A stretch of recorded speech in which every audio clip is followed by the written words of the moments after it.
कहानी उसी सीन से शुरू होती है। मोहन अभी खिड़की के पास आके छुप छुप के अंदर की तरफ जो बातें चल रही है उसे सुनने लगती है, जहाँ पे आर्मियों का कैप्टन मतलब ये मोटा कैप्टन अपने सामने खड़ा हुआ एसोसिएशन का जो लीडर है उससे पूछने लगता है कि तुम ये कहना चाहते हो कि जो कल्टिवेशन रूम है वहाँ पे जितने भी सोल्जर है उन सभी को हटा दिया जाए। ठीक है, तुम्हारा ये जो काम है ये हो जाएगा, लेकिन इसके बदले में भी तुम्हें भी कुछ करना होगा। तुम लोगों का काम खत्म हो जाने के बाद मेरे कमरे में एक सुंदर नारी को भेज देना। तो आगे से लौंडा भी बोलता है कि ठीक है, काम खत्म हो जाने के बाद सब कुछ तैयार हो जाएगा और मैं आपको इसके बारे में बता भी दूंगा। वे दोनों अभी जो सब कुछ बातें बोल रहे थे इन सभी बातों को मोहन भी सुन लेती है। मोहन तो पूरी तरीके से हैरान हो जाती है, क्योंकि उसे भी पता है जो कल्टिवेशन रूम है वो तो पूरी तरीके से सील होकर रखा है और उस जगह पे किसी भी पर्सन का जाना एकदम मना है। सीन दोबारा से चेंज हो जाता है। अभी हम लोग को जो कल्टिवेशन रूम है उसकी हालत दिखाया जाता है, जहाँ पे एलिसन के साथ उसी ड्रैगन नाइट का फाइट हुआ था। एंड ये जो जगह है ये सच में ही पूरी तरीके से तबाह हो चुका है। यहाँ पे तो हम लोग को 2-3 वर्करों को भी देखने के लिए मिलता है, जो लोग इस जगह को दोबारा से रिबिल्ड करने के लिए आया होता है। अभी तो यहाँ पे एसोसिएशन लीडर को भी देखने के लिए मिलता है, जो कि अभी बहुत ही ज्यादा एटीट्यूड के साथ और अपने पंजे को रेडी करते हुए बोलने लगता है कि बहुत ही बढ़िया, ये जगह जब दोबारा से रिबिल्ड हो जाएगा तब ये डिड्रेन सिटी दोबारा से अपने ग्लोरी को हासिल कर लेगा। सीन दोबारा से चेंज हो जाता है। अभी हम लोग को बच्चे का सीन दिखाया जाता है, जहाँ पे बच्चा अभी एक स्क्रॉल को पढ़ते हुए अपने मन में ही सोचता है कि जितने भी सोर्सेस वो सभी कमीने लोग मुझे ऑफर किए हैं वो सभी धीरे धीरे करके खत्म हो जा रहा है, और अगर मैं सही हूँ तो उतने सारे पैसे कुछ ही महीनों तक चलेगा। तो मुझे जल्दी से यहाँ पे जितने भी काल्पेट है उन सभी को जल्दी से पकड़ना होगा। लेकिन यहाँ की जो सबसे बड़ी दिक्कत है वो है आर्मी। ऊपर से ये डिड्रेन सिटी बहुत ही ज्यादा पोर है, और अगर ऐसा ही है तो मुझे मेरे फादर से मतलब ग्रेक सिटी से कुछ हेल्प लेनी पड़ेगी। बच्चा अभी इस सब कुछ कह ही रहा था, इसी समय हम लोग को बच्चे के बैक साइड में एलिसन का जो टेलीपोर्टेशन मैजिक है उसे ओपन होता हुआ दिखाई जाता है। देखते ही देखते मैजिक गेट के अंदर से एलिसन वही टोपी को पहनते हुए मतलब वही कपड़े से बना हुआ मास्क को पहनते हुए एकदम सुपरमैन की तरह एंट्री करता है। एलिसन को देखने के बाद बच्चा अभी जोर से चिल्लाते हुए बोलता है कि मास्टर, लेकिन आगे से एलिसन बच्चे से बोलता है कि हे, आखिरकार तुम क्या कर रहे हो? मैं यहाँ पे सिर्फ एक रेस्टोरेंट का मालिक हूँ। एलिसन अभी बच्चे को उसके साथ जाने के लिए बोलता है, कुछ इंट्रोड्यूस करने के लिए, और एलिसन का ये बोलने के साथ ही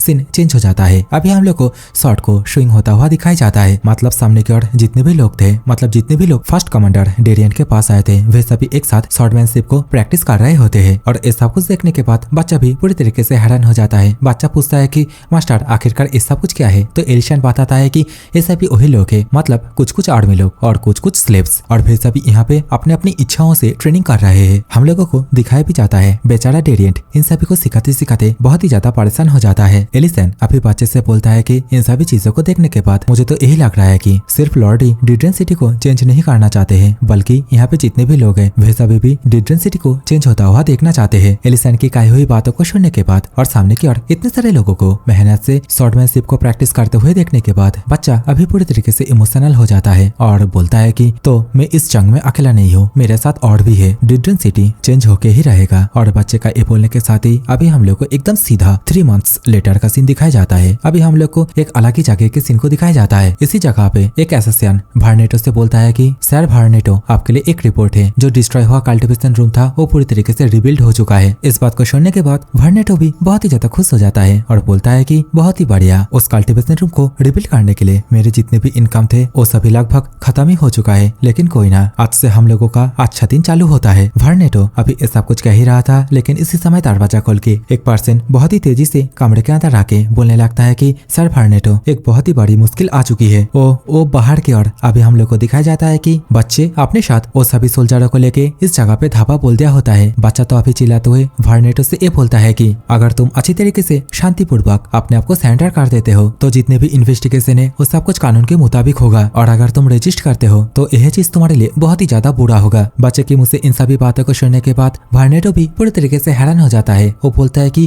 क्या सच में मिलिट्री आ चुकी है? क्योंकि वार्नेटो को अभी भी यही लग रहा होता है कि डिड्रेन के अंदर जितने भी सोल्जर है वे सभी तो बहुत ही ज्यादा डरपोक है। लेकिन अभी वार्नेटो के सामने जो पर्सन खड़ा हुआ है वो तो अभी बहुत ही ज्यादा डरते हुए वार्नेटो से बोलने लगता है कि मुझे ऐसा लग रहा है कि बहुत ही खराब कुछ होने वाले है। एक झलक तो हम लोग को बाहर की ओर दिखाया जाता है। वही स्क्वाड लीडर और इसके साथ ही वही लड़की को भी देखने के लिए मिलते हैं। वे दोनों तो इंटेंस ट्रेनिंग की वजह से सच में ही बहुत ही ज्यादा डेविलिस बन गए होते हैं। अभी तो वे दोनों चिल्लाते हुए वार्नेटो को बाहर की ओर भी आने के लिए बोलते हैं। वार्नेटो का हालत और भी ज्यादा खराब हो जाता है। परेशान होते हुए बोलता है कि आखिरकार इन लोगों के साथ हुआ क्या है। सीन दोबारा से चेंज हो जाता है। अभी हम लोग को दूसरी ओर का सीन दिखाया जाता है। मोहन अभी चिल्लाते हुए गार्डो से बोलने लगते हैं कि जाओ इस टैक्स ऑफिसर को, मतलब सामने की ओर ये जो कल्प्रिट है इसे भी अरेस्ट कर लो। तो फिर दोनों गार्ड जाके सीधा टैक्स ऑफिसर को पकड़ लेते हैं। टैक्स ऑफिसर भी अभी बहुत ही ज्यादा परेशान होते हैं, पूछने लगता है कि तुम लोग कौन हो और मुझे पकड़ने के लिए किसने ऑर्डर दिया है। अभी तो हम लोग को इच्छाधारी भैंसा को भी देखने के लिए मिलता है जो कि अपने आपको अरेस्ट होने से बचाने के लिए अपने पास से शॉट को बाहर की ओर निकाल लेता है और सामने की ओर गार्ड से बोलने लगता है कि हे आखिरकार तुम लोग क्या कर रहे हो, तुम्हें पता नहीं है क्या मैं तुम लोग का कैप्टन हूँ। तो सामने की ओर से एक गार्ड बहुत ही ज्यादा एटीट्यूड के साथ बोलने लगता है कि हम लोगों को माफ करना, हम लोग तो तुच्छ हैं जो कि सिर्फ ऑर्डरों को फॉलो कर रहे हैं। तो एक और गार्ड अभी ये बोलता है कि क्या हम लोगों का ड्यूटी ये नहीं है कि हायर अप्स के जितने भी लोग हम लोगों को जो काम करने के लिए बोलेगा हम लोगों को वही काम को करना पड़ेगा। वे गार्डों के मुंह से इन सभी बातों को सुनने के बाद अभी ये मोटा पूरी तरीके से पसीना पसीना होने लगता है। अभी तो इसकी फटके 64 हो जाती है। सीन दोबारा से चेंज हो जाता है, बच्चे की ओर आता है। बच्चे के सामने वार्नेटो के जितने भी साथी है वे सभी अपने अपने हाथों में हथियारों को पकड़ के इन सभी के साथ लड़ाई करने के लिए रेडी हो जाते हैं। दूसरी ओर वाइस लीडर भी अपने शॉट को ऊपर की ओर उठाते हुए इन सभी के साथ फाइट करने के लिए रेडी हो जाता है। बच्चा भी अभी चिल्लाते हुए यहाँ पे जितने भी लोग हैं उन सभी के ऊपर अटैक करने के लिए बोल देता है। देखते ही देखते वे लोग एक दूसरे के ऊपर टूट पड़ते हैं, लेकिन हम लोग को दिखाया जाता है कि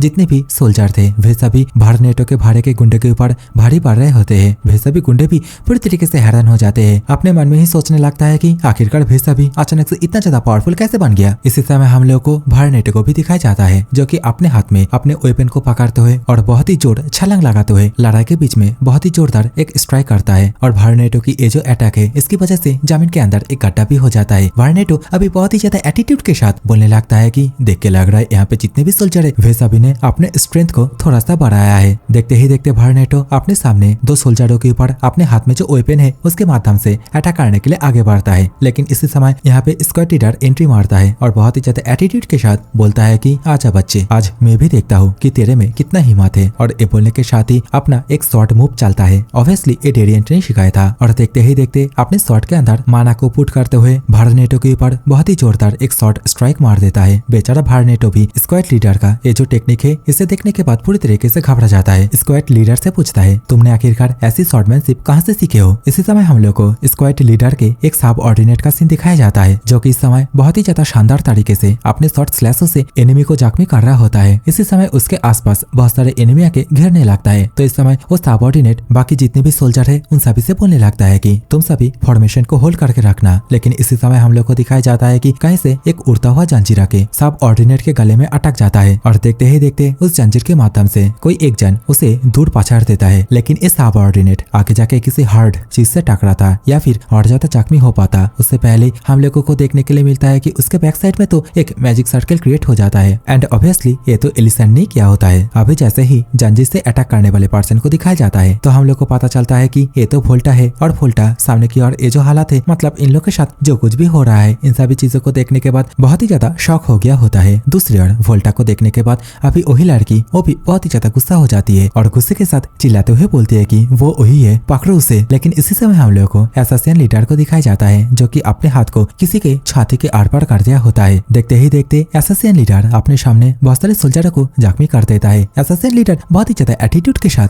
कहने लगता है कि मुझे नहीं पता इन लोगों को किसने सिखाया, लेकिन ये लोग किसी टाइप के शॉर्ट टेक्निक को यूज कर रहे हैं। लेकिन इन सभी चीजों का कोई भी फायदा नहीं है, वे सभी इतना सा प्रैक्टिस करके कभी भी मुझसे जीत ही नहीं पाएगा। एसोसिएशन लीडर को देखने के बाद जख्मी हुए सोल्जर अभी धीरे धीरे करके सभी को पीछे हटने के लिए बोलता है और बोलता है कि सामने की ओर ये जो पर्सन है इससे थोड़ा दूरी बना के रखो, क्योंकि ये पर्सन बाकी यहाँ पे जितने भी लोग हैं उन सभी से बहुत ही ज्यादा अलग है। इस बात को सुनने के बाद अभी जो एसोसिएशन लीडर है इन सभी का मजाक उड़ाने लगता है। लेकिन इसी समय यहाँ पे डेरिएंट आ जाता है और बोलता है कि ऐसी बात है क्या, अगर तुम्हें लड़ने का इतना ही शौक है तो अपने बराबरी लेवल के लोगों के साथ लड़ो। और ये बोलने के साथ ही डेरिएंट अपने शॉट को बाहर कर निकाल लेता है। डेरिएंट को देखने के बाद एसोसिएशन लीडर पूरी तरीके से घबरा जाता है, उसे यकीन नहीं होता है आखिरकार इस कॉन्टिनेंट का फर्स्ट कमांडर नाइट यहाँ पे क्या कर रहा है। लेकिन इस समय जो एसोसिएशन लीडर है वो कुछ और सोच पाता है या फिर यहाँ से भाग पाता, उससे पहले डेरिएंट पलक झपकते ही उसके पीछे आ जाता है अपने शॉट को लेके। और जैसे ही कैमरा एंगल लीडर की बॉडी की ऊपर जाता है तो हम लोग को देखने के लिए मिलता है कि डेरिएंट ने तो उसे बीच में से काट दिया होता है। एसोसिएशन लीडर का खेल यहीं पे खत्म होता है। डेरिएंट अभी बोलता है कि अरे यार मुझे माफ करना, मैं थोड़ा सा स्लिप खा गया था। सीन चेंज हो जाता है, वोल्टा की ओर जाता है। वोल्टा के ऊपर अभी बहुत सारे स्लेव्स अटैक करने के लिए जा रहे होते हैं। वोल्टा भी अपने हाथ में जो जंजीर है उसे लेके इन सभी के ऊपर अटैक करने के लिए रेडी हो जाता है। देखते ही देखते वोल्टा अपने हाथ में जो चेन है उसके माध्यम से बहुत ही जोरदार एक स्ट्राइक अटैक सामने की ओर कर देता है जो कि एकदम सीधा जाके लड़की को लगने वाली थी। लेकिन इसी समय लड़की के सामने एक शील्ड बन जाता है और इस चीज को देखने के बाद वॉल्टा भी पूरी तरीके से चौंक जाता है और सोचता है कि अरे भगवान, आखिरकार ये क्या हो रहा है? क्या ऐसा भी स्लिप्स मैजिक कास्ट करना भी सीख लिया? इसी समय लड़के भी बिना किसी टाइम वेस्ट किए वॉल्टा के ऊपर बहुत ही जोरदार एक शॉर्ट स्लैश मार देता है और देखते ही देखते वॉल्टा को अभी वे सभी मिलके कैप्चर कर लेता है और बोलता है कि वॉल्टा कैप्चर हो चुका है और बाकी जितने भी लोग हैं उन सभी को भी कैप्चर कर लो। तो दूसरी साइड से वे लोग बोलते हैं कि यहाँ पर भी जितने भी लोग थे उन सभी को हम लोगों ने कैप्चर कर लिए। तो फाइनली हम लोग इस लड़ाई को जीत गए। अपने जितने भी साथी है उन सभी को इस तरीके से हारता हुआ और सोल्जरों के हाथों पकड़ा जाते हुए देखने के बाद वार्नेटो पूरी तरीके से शॉक हो जाता है और यहाँ से भागने का प्लान बनाता है। लेकिन इसी समय जो स्क्वाड लीडर है वो यहाँ पे आ जाता है और बोलता है कि हे चोमू, आखिरकार तू कहाँ देख रहा है? देखते ही देखते अभी स्क्वाड लीडर वार्नेटो के बाजुओं में एक काट मार देता है। वार्नेटो बहुत ही ज्यादा शॉक होते हुए अपने मन में ही सोचता है कि यहाँ पे एक चीज बहुत ही ज्यादा स्ट्रेंज है। इन लोगों के ऊपर मैं जितना भी अटैक कर रहा हूँ सभी के सभी अटैक किसी एक मैजिक के कारण पूरी तरीके से ब्लॉक हो जा रहा है। ऐसा नहीं हो सकता। आज के दिन में दोबारा से उन सभी चीजों को रिबिल्ड करने वाला था, लेकिन ये सब कुछ अचानक से कैसे, आखिरकार कैसे? और इन सभी बातों को बोलते हुए वार्नेटो अभी बहुत ही जोरदार एक अटैक को जमीन के ऊपर मार देता है, जिसके कारण यहाँ पे धुल हो जाता है। और इसी मौके का फायदा उठा के वार्नेटो अभी यहाँ से भागने लगता है। वार्नेटो भागते भागते अपने मन में ही सोचता है कि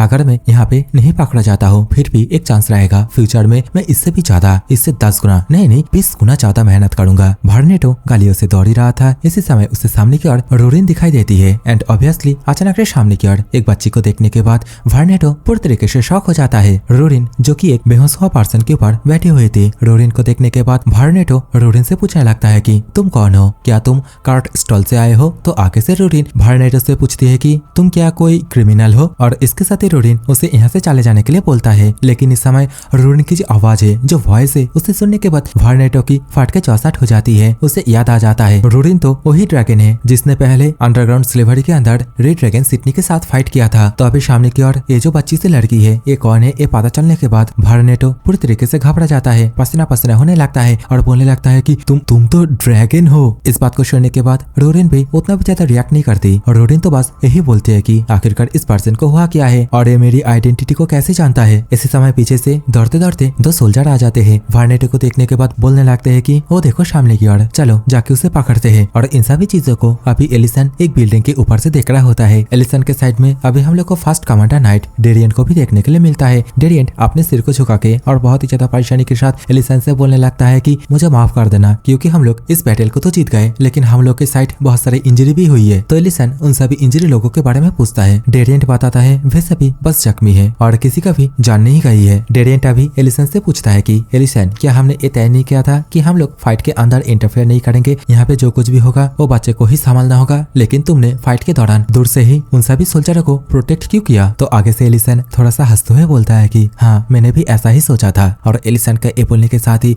सीन चेंज हो जाता है। रात हो जाती है। बच्चे के कैसल का सीन दिखाया जाता है। बच्चे के कमरे के अंदर अभी बच्चे का जो बाप है, मतलब ग्रेग सिटी का जो काउंट है, वो आ जाता है। काउंट अभी अपने बेटे को बधाई भी देता है, लेकिन सामने की ओर देखता है कि बेटा तो खंबा पी के पूरी तरीके से टल्ली होकर रखा है और इसके साथ ही नशे में बिर कर रहा होता है कि मैं सबसे बड़ा ट्रैश हूँ, एक लॉर्ड बनने के लिए डिस्क्वालीफाई और एक ट्रैश बनने के लिए सर्टिफाइड हूँ। अपने बेटे का ये हालत देखने के बाद काउंट बहुत ही ज्यादा परेशान हो जाता है। सीन चेंज हो जाता है। अभी हम लोग को एलिसन का सीन दिखाया जाता है। रोरिन एलिसन से पूछने लगती है कि लड़ाई के समय तुमने उन सभी सोल्जरों की मदद क्यों किया? तो एलिसन बताता है कि हाँ, उस टाइम पे मैंने मदद किया, लेकिन उसका भी कुछ अलग कारण है। लेकिन अभी इन लोग का जो चेहरा है उसे देख के नहीं लग रहा है कि ये लोग खुश है। तो रोरिन पूछता है कि ऐसा क्यों? क्या इसका कारण यही है कि जितने भी गुंडे थे उनमें से कोई मारा नहीं गया? तो एलिसन बोलता है कि मुझे भी नहीं पता इसका कारण। और एलिसन का ये बोलने के साथ ही सीन दोबारा से चेंज हो जाता है। बच्चे की और का सीन दिखाया जाता है। बच्चे का बाप अभी बच्चे से बोलने लगता है कि जितने भी क्रिमिनल्स एंड जितने भी करप्टेड ऑफिसर्स थे उन सभी को पकड़ने का प्लान तो सक्सेसफुल हो चुका है, लेकिन जैसा कि इस काम में सर एलिसन ने हेल्प किया है तो इसी कारण ही तुम अनसेटिस्फाई हो ना? तो आगे से बच्चा अपने फादर से बोलता है कि हाँ, क्योंकि मैं ये सब कुछ अपने से ही हैंडल करना चाहता था और मैं ये नहीं चाहता था कि लॉर्ड बनने के बाद मेरा जो फर्स्ट कदम है उसमें मैं किसी की हेल्प लूं। लेकिन उस दिन मैं मेरे माइंड को चेंज किया। मैं तो बहुत ही ज्यादा घबराया हुआ था। मैं ये नहीं चाहता था मेरी वजह से लोग मारा जाए या फिर उन लोगों को कोई भी इंजरी हो। उस दिन मैं तो उन लोगों को ये बता दिया था कि मैं डिडन सिटी का जो हालत है उसे चेंज कर दूंगा, लेकिन सच बोलो तो उस टाइम पे मेरे पास उतना भी ज्यादा हिम्मत नहीं था। बच्चा अभी बहुत ही ज्यादा उदास होते हुए बोलता है, मुझे माफ कर देना फादर, क्योंकि मैं इस सिटी का लॉर्ड बनने के लायक नहीं हूँ। अपने बेटे के मुझसे इन सभी बातों को सुनने के बाद काउंट भी बहुत ही ज्यादा परेशान होता है, लेकिन वो अभी अपने बेटे को उसके साथ आने के लिए बोलता है। सीन चेंज हो जाता है। अभी हम लोग को रात की अंधेरे में एक खुली आसमान का सीन दिखाया जाता है और इसी जगह पे अभी बाप बेटा दोनों आ गए होते हैं। काउंट अभी अपने बेटे से बोलने लगता है कि जब तुम छोटे थे तब तुम हमेशा से यही चाहते थे कि तुम मेरी तरह एक लॉर्ड बनो। काउंट की इस बात से अभी बच्चा भी एग्री होता है। तो काउंट अभी अपने बेटे से पूछता है कि तुम्हारा वो सोचने का मतलब क्या था। तो अभी बच्चा थोड़ा सा शर्माते हुए बोलता है कि मैं हमेशा से आपकी तरह बनना चाहता था, क्योंकि आपने ड्रैगन वॉर के बाद ग्रीक सिटी को दोबारा से रिबिल्ड किया और लोगों के परेशानियों को भी दूर किया। अपने बेटे के मुंह से इन सभी बातों को सुनने के बाद अभी काउंट बोलने लगता है कि तुम्हें पता है, एक सिटी लॉर्ड होने के तौर पे मैं जब अपनी सिटी को दोबारा से रिबिल्ड कर रहा था तब मैंने सबसे पहली वर्ड क्या बोला था, वो था कि आसपास के जितने भी लॉर्ड है उन सभी से मदद मांगना। और इस बात को सुनने के बाद बच्चा पूरी तरीके से हिल जाता है, पूरी तरीके से सरप्राइज हो जाता है। हम लोग को पास्ट के सीन को दिखाया जाता है जहाँ पे सच में ही ये जो काउंट है आसपास के जितने भी सिटी लॉर्ड है उन सभी के पास जाके ग्रीक सिटी का जो हालत है उसे सुधारने के लिए सोल्जर, फूड और पैसों की मदद मांगी थी। काउंट अभी बोलने लगता है कि ये बात एकदम सच है कि कोई भी सिटी लॉर्ड जाके ऐसे ही किसी के पास मदद के लिए भीख नहीं मांग सकता। फर्स्ट ऑफ ऑल सभी सिटी लॉर्ड अपने से ही कुछ न कुछ करने की सोचता है, लेकिन हमेशा से तुम्हें अपने सोल्जर, अपने जितने भी सिविलियंस है उन सभी के बारे में सोचना होगा। एंड ऑब्वियसली इन सभी के कारण अगर तुमको किसी से मदद लेनी पड़ रही है तो तुम्हें इस बात से छोटा होने की कोई भी जरूरत नहीं है। और इन सभी बातों को बोलने के बाद ही अभी दिखाया जाता है काउंट अपने बेटे को धक्का मार के नीचे की ओर लुढ़क देता है और अपना चोमू जैसा शकल बनाते हुए बच्चे से बोलता है कि खुशी के दिन पर उदास भरी चेहरा बनाना छोड़ दो। बच्चे भी 3-4 बार लुढ़क खाते हुए नीचे की ओर आके गिरता है। बच्चा अभी कुछ देखने के बाद पूरी तरीके से शॉक हो जाता है। बच्चा अभी अपने सामने देखता है कि एलिसन ने तो यहाँ पे अपना जो ठेला गाड़ी है उसे लगा के रखी है और तो यहाँ पे जितने भी सोल्जर थे वे सभी तो पार्टी कर रहे हैं। एलिसन अभी यहाँ पे बच्चे को देखने के बाद बोलता है कि तो फाइनली तुम यहाँ पे आ चुके हो। रोरिन तो बच्चे से बोलती है कि तुम तो बहुत ही बढ़िया एंट्री लिए हो। तो यहाँ पे एलिसन और बाकी जितने भी लोग हैं उन सभी को देखने के बाद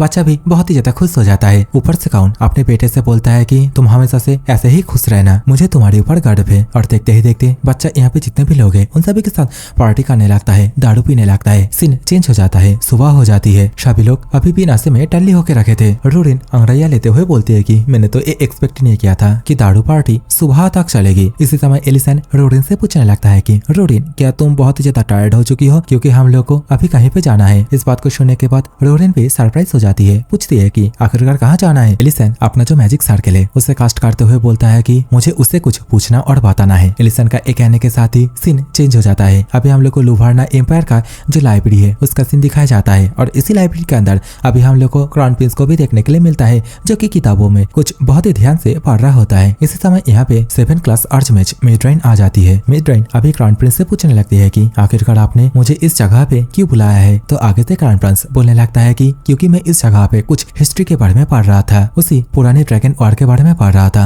जहाँ पे जो लेजेंड है, जो 3 लोग ड्रैगन वॉर के बारे में पढ़ रहे थे, उन्हीं के बारे में जानकारी इकट्ठा कर रहा था। जहाँ पे मुझे एल्फ बेरेन और जो बोने डैरोन है उसके बारे में भी पता चला, लेकिन यहाँ पे जो तीसरा पर्सन है उसके बारे में कुछ भी नहीं पता चला। और तुम्हें तो पता ही है ना मैं किसके बारे में बात कर रहा हूँ, वही इंसान जिसके बारे में किसी को भी नहीं पता है। उस वॉर के दौरान जितने भी लोग थे उन सभी से भी मैंने पूछा, वे सभी ने बस एक ही बात से एग्री किया, तीसरा पर्सन जो था वो एक इंसान था और पावरफुल एक मैजिशियन भी था। और इसी कारण ही मैंने तुमको यहाँ पे बुलाया, क्योंकि मुझे लगता है तुम उस पर्सन को अच्छी तरीके से जानते हो। क्राउन प्रिंस के मुंह से इन सभी बातों को सुनने के बाद बेचारी मेड्राइन बहुत ही ज्यादा परेशान हो जाती है। क्राउन प्रिंस तो अभी एक किताब को बाहर की ओर निकलते हुए बोलने लगता है कि मैं एलिसन के बारे में बातें कर रहा हूँ। यहाँ पे उसका तो बस सोल्जर एकेडमी के बारे में ही लिखा हुआ है और सोल्जर एकेडमी से बाहर आने के बाद उसका कोई भी रिकॉर्ड नहीं है। और मुझे ऐसा लगता है तुम सर एलिशन को जब हम ग्रीक सिटी में गए थे तब भी जानते थे कि वही सर एलिशन है, तो तुमने उस टाइम पे झूठ कही थी कि तुम उसके साथ पहली बार मिल रहे हो। क्राउन प्रिंस की कही हुई बातों को सुनने के बाद अभी मेड्राइन कांपती हुई आवाज में क्राउन प्रिंस से कहने लगती है कि आप जैसा सोच रहे ये सब कुछ उससे भी बड़े है। मेड्राइन की एक कहने के साथ ही सीन चेंज हो जाता है। हम लोग को इसी एम्पायर के अंदर, मतलब जो राजा का कैसल है, उसी राजा के कैसल का सीन दिखाया जाता है और इसी जगह पे हम लोग को अभी एलिसन एंड रोरिन को देखने के लिए मिलते हैं। एलिसन अभी सामने की ओर देखते हुए बोलता है कि तो बहुत टाइम बाद मैं यहाँ पे आया हूँ। तो यहाँ पे एलिसन को देखने के बाद एम्पायर भी बहुत ही ज्यादा परेशान होते हुए एलिसन से बोलता है कि तो बहुत दिन बाद मिले एलिसन। एलिसन के साइड में रोरिन को देखने के बाद बोलता है कि यहाँ पे तो एक ग्रेट बिंग भी आई है। रोरिन बोलते है कि हाँ बहुत दिन बाद मिले। राजा अभी एलिसन से बोलने लगता है कि मुझे एक कभी एक्सपेक्ट ही नहीं था कि तुम कभी भी इंपीरियल पैलेस में आओगे। क्या तुमने हाल ही में मेज एकेडमी विजिट किए थे? तो एलिसन थोड़ा सा सांस छोड़ते हुए बोलता है कि आखिरकार मैं वहाँ पे क्यों जाऊंगा, और ऐसे भी वे लोग जितनी भी बार मेरे ऊपर नजर रखने की कोशिश की है उतनी ही बार वे लोग अपने अपने दांतों को तुड़पा के गए हैं। एलिसन एंड मेड्राइन दोनों ही एक साथ यही बोलते हैं कि एलिसन एक ट्रैवल मेकर है। और इसी सीन के साथ ये वाली वीडियो यहीं पे खत्म होती है। देखो यार आगे की कहानी बहुत ही ज्यादा इंटरेस्टिंग है, जहाँ पे हम ये देखेंगे कि एलिसन किस तरीके से मैजिकल एकेडमी में रहता था। तो कहानी इंटरेस्टिंग होने वाली है। सो आशा करता हूँ ये वाली वीडियो आप लोग को पसंद आई है। अगर आई है तो वीडियो को लाइक करके जाना और जो भी चैनल पे पहली बार आए हो चैनल को भी सब्सक्राइब करके जाना। So take care, bye bye, love you all.